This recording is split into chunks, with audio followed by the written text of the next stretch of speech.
अस्सलाम वालेकुम स्टूडेंट्स, कैसे हैं आप सब। उम्मीद है सब खैरियत से होंगे। तो स्टूडेंट्स, नाइन्थ क्लास की फ़िज़िक्स 2025 के चैप्टर नंबर 6 का आज तीसरा लेक्चर है। Chapter number 6 mechanical properties of matter हमने स्टार्ट किया हुआ है। तो इससे पिछले लेक्चर में हमने कुछ इंपॉर्टेंट शॉर्ट क्वेश्चन डिस्कस किए थे जिनमें डेंसिटी वगैरह शामिल थे।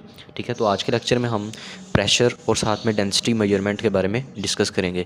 तो ये वाला जो टॉपिक है बुक के ऊपर पेज नंबर 132 के ऊपर गिवन है, वहाँ आप इसे रीड कर सकते हैं। ठीक है, तो ये नोट्स आपके साथ शेयर किए जा रहे हैं, यहाँ से आप इसे प्रॉपर्ली हेडिंग वाइज इसे याद कर सकते हैं। तो डेंसिटी मेजरमेंट क्या होता है? इसका मतलब है कि हम डेंसिटी को किस तरह मेजर कर सकते हैं। किसी भी ऑब्जेक्ट की, किसी भी लिक्विड की डेंसिटी है, कोई भी चीज़ है, मैटर की डेंसिटी किस तरह फाइंड की जाती है, इस टॉपिक में हमने ये चीज़ सीखनी है। तो डेंसिटी जो है बेसिकली इसका हमने फार्मूला पढ़ा था पिछले लेक्चर में। डेंसिटी बराबर होती है मैस पर यूनिट वॉल्यूम, यानी एम और वी को जब हम डिवाइड करते हैं तो हमारा आंसर डेंसिटी आता है। ठीक है, तो यानी कि हमें डेंसिटी किसी चीज़ की अगर फाइंड करनी है तो हमारे पास दो चीज़ें होनी चाहिए। एक हमारे पास मैस होना चाहिए और दूसरा हमारे पास उस चीज़ का वॉल्यूम होना चाहिए। तो फिर हम इन दोनों को डिवाइड करेंगे और हमारा जो आंसर आएगा वो क्या होगा, वो डेंसिटी होगी। ठीक है, density of a substance can be measured, can be determined by measuring its mass and volume. ठीक है, मैस और वॉल्यूम मेजर करके हम उस चीज़ की डेंसिटी को मालूम कर सकते हैं। तो सबसे पहले हम अब मैस को कैसे मेजर करेंगे। किसी भी चीज़ का हमें मैस चाहिए तो वो किस तरह फाइंड होगा, फिर उसके बाद वॉल्यूम को भी देखेंगे। The mass of object can be easily measured by physical balance. तो किसी भी ऑब्जेक्ट का जो मैस है वो फिज़िकल बैलेंस के ज़रिए मालूम किया जा सकता है। ठीक है, तो फिज़िकल बैलेंस क्या होता है, ये चैप्टर नंबर 1 आप लोगों ने जब पढ़ा था फिज़िकल क्वांटिटीज़ वाला, उस चैप्टर में हमने फिज़िकल बैलेंस के बारे में डिस्कस किया था। तब हमने पढ़ा था पेज नंबर ये आपके पास 16 के ऊपर गिवन है। ठीक है, टॉपिक नंबर 1.6। तो इसमें ये जो बना हुआ है फिज़िकल बैलेंस है, इस फिज़िकल बैलेंस कहा जाता है। इसमें हम किसी भी ऑब्जेक्ट का मैस मेजर कर सकते हैं बाय कंपैरिजन। ठीक है, एक इसके पेन के अंदर हम नाउन मैसेज को रख देते हैं जिनकी वैल्यू हमें पता होती है, और दूसरे में उस ऑब्जेक्ट का को रख देते हैं जिसका हमने मैस मालूम करना होता है। तो इस तरह हम उस ऑब्जेक्ट का मैस जो है वो कंपैरिजन के ज़रिए मालूम कर लेते हैं। ठीक है, तो ये फिज़िकल बैलेंस बना हुआ है, ये आपने शायद देखा भी हो, लेबॉर्टरीज़ वगैरह में भी ये इस्तेमाल होता है। ठीक है, तो फिज़िकल बैलेंस के ज़रिए हम किसी भी ऑब्जेक्ट का मैस मेजर कर सकते हैं। ठीक है, इसके बाद जो वॉल्यूम है, मेजरिंग दी वॉल्यूम, तो वॉल्यूम को कैसे मेजर किया जाएगा। तो for the volume there are two cases, इसके लिए दो केसेस होते हैं। If the object is said solid, अगर ऑब्जेक्ट क्या होगा, सॉलिड होगा यानी ठोस होगा, and has a regular shape, और उस ऑब्जेक्ट की शेप भी क्या होगी, रेगुलर होगी, यानी कि कोई ज्योमेट्रिकल शेप होगी। यानी हो सकता है अगर वो ट्रायंगल हो, रेक्टेंगल हो, ठीक है, सर्कल शेप में हो, सफ़ेयर शेप में हो, बॉल की तरह हो, तो जिसकी शेप जो है वो फिक्स हो, ज्योमेट्रिकल शेप हो या रेगुलर, ठीक है, बाकायदा शक्ल हो, its volume can be found by measuring it's dimensions. तो इसकी डायमेंशन मेजर करके हम उस चीज़ का वॉल्यूम मेजर कर सकते हैं। डायमेंशन का मतलब क्या होता है? डायमेंशन का मतलब होता है उस ऑब्जेक्ट की लेंथ, विड्थ, हाइट, उसकी लंबाई, चौड़ाई, उसकी ऊंचाई कितनी है। ठीक है, वो उसको हम उस चीज़ की डायमेंशंस कहते हैं। तो ये वॉल्यूम का आपके सामने फार्मूला लिखा हुआ है। ठीक है, वॉल्यूम बराबर होता है length multiply width multiply height. ठीक है, तो for example it is sphere, अगर ये सफ़ेयर की शेप है यानी एक बॉल जिस तरह होती है फुटबॉल या टेनिस बॉल, उस तरह की शेप है, तो आप उसका जो है वो इस फार्मूले की मदद से वॉल्यूम मालूम कर सकते हैं। ठीक है, तो लेकिन अगर ऑब्जेक्ट इरेगुलर है, ठीक है, if the object is solid, है वो सॉलिड लेकिन वो क्या है, नॉन ज्योमेट्रिकल है या इरेगुलर शेप है। इरेगुलर शेप का मतलब जिसकी कोई शक्ल फिक्स नहीं है, वो रैंडमली उसकी कोई शेप है, जैसे स्टोन्स होते हैं, पत्थर होते हैं। ठीक है, किसी भी शेप में हो सकते हैं पत्थर। ठीक है, हर पत्थर जो होता है वो दूसरे पत्थर से 99% डिफरेंट होता है। तो ये इरेगुलर शेप्स हैं, नॉन ज्योमेट्रिकल शेप्स हैं, इनकी कोई ज्योमेट्रिकल फिगर नहीं है। तो इस केस में क्या होगा कि its volume can be measured by using a measuring cylinder. तो इसका वॉल्यूम हम मेजरिंग सिलेंडर के जरिए मालूम करेंगे, या डिस्प्लेसमेंट कैन मेथड, एक और तरीका होता है डिस्प्लेसमेंट कैन मेथड, उसके ज़रिए भी हम इस ऑब्जेक्ट का वॉल्यूम मेजर कर सकते हैं। ठीक है, तो इसका क्या तरीकाकार है, ये भी चैप्टर नंबर 1 के अंदर गिवन है, आप इसे देख सकते हैं, पेज नंबर 18 के ऊपर है ये। ठीक है, तो ये तरीकाकार मेजरिंग सिलेंडर का लिखा हुआ है कि किसी भी ऑब्जेक्ट का आपने किस तरह वॉल्यूम मेजर करना है, और ये तरीकाकार है डिस्प्लेसमेंट कैन या ओवरफ्लो कैन मेथड इसे कहते हैं। ठीक है, तो ये भी हमने चैप्टर 1 में बड़ी डिटेल के साथ डिस्कस किया था। इसका जो लेक्चर का लिंक है वो मैं इस वीडियो की डिस्क्रिप्शन में दे दूँगा। अगर आप ये डिस्प्लेसमेंट कैन मेथड और ये वॉल्यूम वाला तरीका समझना चाहते हैं तो आप उस लिंक से उस वीडियो को वॉच करके तो इस लेक्चर को समझ सकते हैं। ठीक है, तो इस तरह हम जो है वो किसी भी ऑब्जेक्ट का मैस और वॉल्यूम मेजर करके उस चीज़ की जो डेंसिटी है उस डेंसिटी को मालूम कर सकते हैं। ठीक है, तो ये डेंसिटी मेजरमेंट वाला टॉपिक था। इसके बाद आ जाता है प्रेशर। तो प्रेशर जो है ये भी पेज नंबर 132 के ऊपर ही बुक के ऊपर गिवन है। ये डेंसिटी मेजरमेंट के बिल्कुल नीचे अगला टॉपिक है, तो इसको हम रीड करते हैं। तो प्रेशर आप डेली लाइफ में ये लफ्ज़ बार बार सुनते हैं। तो प्रेशर का मतलब होता है दबाव या किसी चीज़ को दबाना। ठीक है, आम लफ्ज़ लफ्ज़ों में अगर इसे ज़्यादा अच्छे तरीके से समझना चाहें हम, तो हम ऐसे समझ सकते हैं कि अगर हमारे पास कोई चीज़ है, मिसाल के तौर पर ये बुक ही है, ठीक है, अगर मैं इस बुक के ऊपर कोई फोर्स अप्लाई कर रहा हूँ ऊपर से, ठीक है, तो इस बुक के जो एरिया के ऊपर जो फोर्स अप्लाई हो रही है, जब फोर्स और एरिया को हम डिवाइड कर देंगे तो हमारा जो आंसर आएगा वो प्रेशर होगा, ठीक है। यानी प्रेशर वो फोर्स होती है जो किसी भी ऑब्जेक्ट के एरिया के ऊपर एक्ट करती है नॉर्मली, यानी परपेंडिकुलरली एक्ट करती है, ठीक है। तो बदले में जो बुक है वो भी एक रिएक्शन की फोर्स मेरे पे अप्लाई कर रहा है, जो कि मुझे इसे दबाने में थोड़ा सी रेजिस्टेंस या खलल पैदा कर रहा है, ठीक है।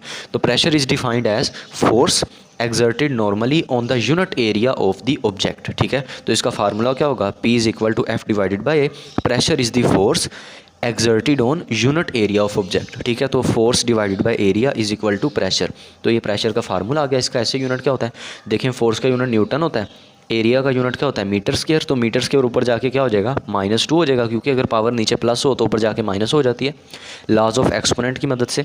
तो न्यूटन पर मीटर स्क्वायर ये प्रेशर का यूनिट बन जाएगा, जो कि 1 पास्कल के बराबर होता है।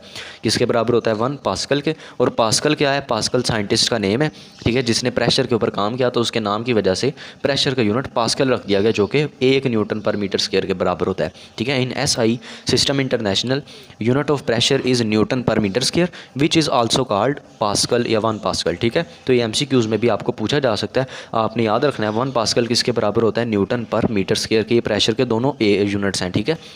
Relation between pressure and area, pressure और एरिया में अब क्या फ़र्क होगा, यानी अगर एरिया लार्जर हो, स्मॉलर हो, तो फिर प्रेशर में क्या असर होता है।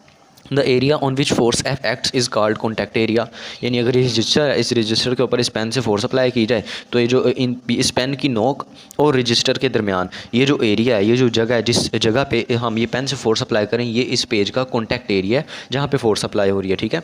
From P is equal to F over A, pressure का formula, for a certain force the pressure can be very large, pressure ज़्यादा हो सकता है if contact area is very small, क्योंकि यह फार्मूला जो लिखा हुआ है P is equal to F over A, अगर आप देखें तो जो प्रेशर है वो इन्वर्सली प्रोपोर्शनल है एरिया के, ठीक है। ए नीचे आ रहा है, इसलिए प्रेशर क्या है, एरिया के इन्वर्सली प्रोपोर्शनल है। और इन्वर्सली प्रोपोर्शनल में क्या होता है, एक चीज़ के बढ़ने से दूसरी चीज़ कम हो जाती है। अगर एरिया बड़ा होगा कॉन्टैक्ट एरिया, तो प्रेशर कम होगा, अगर एरिया कम होगा तो प्रेशर ज़्यादा होगा। तो यहाँ पे यही चीज़ लिखी है, जबकि प्रेशर जो है वो फोर्स के डायरेक्टली प्रोपोर्शनल है, क्योंकि फोर्स ऊपर आ रही है, ठीक है। तो डायरेक्टली प्रोपोर्शनल में क्या होता है कि एक चीज़ के बढ़ने से दूसरी चीज़ भी बढ़ जाती है, ठीक है। तो फोर्स जो है वो डायरेक्ट प्रोपोर्शन है प्रेशर के साथ, जो एरिया है वो क्या इन्वर्सली प्रोपोर्शनल है। तो ये रिलेशन है प्रेशर का और एरिया का, ठीक है। तो ये प्रेशर की बेसिक डेफिनेशन, फार्मूला, यूनिट था, जो कि आपको डेफिनेशन के तौर पे शॉर्ट में आ सकता है। इसके बाद जो है आगे डेली लाइफ एग्जांपल्स हैं प्रेशर की, जो एप्लीकेशन है, कहाँ कहाँ पे हम प्रेशर का इस्तेमाल करते हैं, ये अब ये लिखा हुआ है, इसको हम रीड करते हैं। तो सबसे पहले है edge of blade of chopper, तो पेज नंबर 133 के ऊपर ये टॉपिक गिवन है, ठीक है। जो आप चॉपर इस्तेमाल करते हैं, ठीक है, आम घरों में, तो उसका जो एज होता है उसकी ब्लेड का, जहाँ से आप किसी चीज़ को काटते हैं, तो वहाँ पर भी हम प्रेशर को अप्लाई करते हैं, चूँकि वो बहुत ज़्यादा तेज़ होता है। तो अगर हम उसकी नोक से, या आप अपनी आसानी के लिए समझें, अगर हम छुरी की नोक से किसी चीज़ को कट करने की कोशिश करें तो वो इजीली कट जाएगी, ठीक है। उसकी वजह क्या है कि छुरी की जो नोक है उस नोक का एरिया कम है, तो एरिया कम होगा तो प्रेशर क्या होगा, ज़्यादा होगा, ठीक है। The edge of blade of chopper is very sharp when we apply a force on the handle of chopper to cut an object, the pressure on object at the contact surface due to its small area becomes very high and the object easily cut, ठीक है। Area small है, ठीक है, तो उस वजह से क्या होगा, प्रेशर क्या हो जाएगा, बहुत हाई हो जाएगा और ऑब्जेक्ट जो है वो इजीली कट हो जाएगा। इसके बाद जो दूसरी हेडिंग है वो है top of thumb pin. Thumb pin आपने अक्सर देखी होगी, जो नोटिस बोर्ड्स पर भी नोटिस जिसकी मदद से लगाए जाते हैं, आम घरों में भी वो इस्तेमाल होती है, ठीक है। तो थंब पिन जो है उसका जो टॉप है, उसका ऊपर वाला जो हिस्सा है इज़ फ्लैट, वो फ्लैट होता है, ठीक है। But and of pin is very sharp, जबकि पिन का जो दूसरा सिरा है, एंड है, वो बहुत ज़्यादा शार्प, तेज़ होता है, नोकीला होता है। So the contact area is very small, तो इसलिए वहाँ पे कॉन्टैक्ट एरिया क्या होगा, स्मॉल होगा। When we apply a force at the top the pressure at the end of pin is so high that it pierces into the board, तो जब हम थंब पिन के ऊपर से कोई फोर्स अप्लाई करते हैं तो वो इजीली बोर्ड के अंदर पार्ट्स हो जाती है, उसके अंदर इजीली फिक्स हो जाती है, ठीक है। तो ये थंब पिन के ऊपर भी प्रेशर की एप्लीकेशन अप्लाई होती है। तो इन सारी एप्लीकेशन में एक ही बात बार बार होगी, वो ये कि कॉन्टैक्ट एरिया स्मॉल है, और कॉन्टैक्ट एरिया स्मॉल होने की वजह से क्या हो जाएगा, प्रेशर हाई हो जाएगा, ठीक है। तो तीसरे नंबर पे जो एग्जांपल है वो है वॉकिंग ऑन ग्राउंड, कि जब हम ज़मीन पे चलते होते हैं तब क्या केस हो सकते हैं। तो when the ground is flat, जब ग्राउंड क्या होगा, बिल्कुल फ्लैट होता है, ठीक है। The reaction force is spread over the whole area of foot and pressure due to reaction force is not painful. तो हम इजीली फर्श के ऊपर चल लेते हैं क्योंकि जो है वो कॉन्टैक्ट एरिया है वो बिल्कुल फ्लैट है, ठीक है। उस वजह से हमें किसी भी किस्म की कोई पेन महसूस नहीं होती चलते वक्त, तो हम इजीली फ्लैट ग्राउंड के ऊपर चल लेते हैं। लेकिन अगर ग्राउंड फ्लैट ना हो, ठीक है, उसके ऊपर पत्थर गिरे हों या वो ग्राउंड जो हो वो टूटा हो, तो उस वजह से क्या होता है, हमें पेन महसूस होती है पाँव में। When we walk on pebbles, जब हम पत्थरों पे चलें, the contact area is reduce, चूँकि पत्थर जो होता है उनका एरिया कम है फ्लैट फर्श की निस्बत।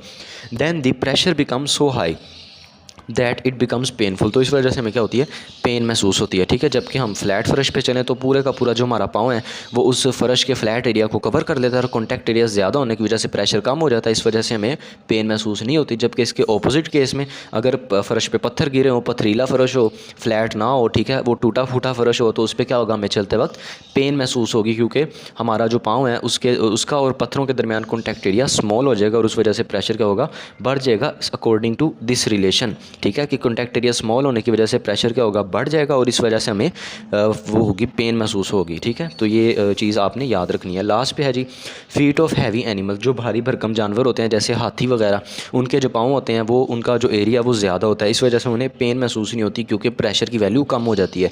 Heavy animals like elephant have thick legs, उनकी जो टांगें हैं वो मोटी होती हैं, एंड लार्ज और बड़ी होती हैं, लार्ज फ्लैट फीट, और उनके जो पाँव हैं वो काफ़ी ज़्यादा बड़े चौड़े होते हैं, फ्लैट होते हैं, ठीक है। So that due to large contact area pressure becomes less, otherwise their bones would not bear the pressure. तो इस केस में क्या होता है, प्रेशर कम हो जाता है।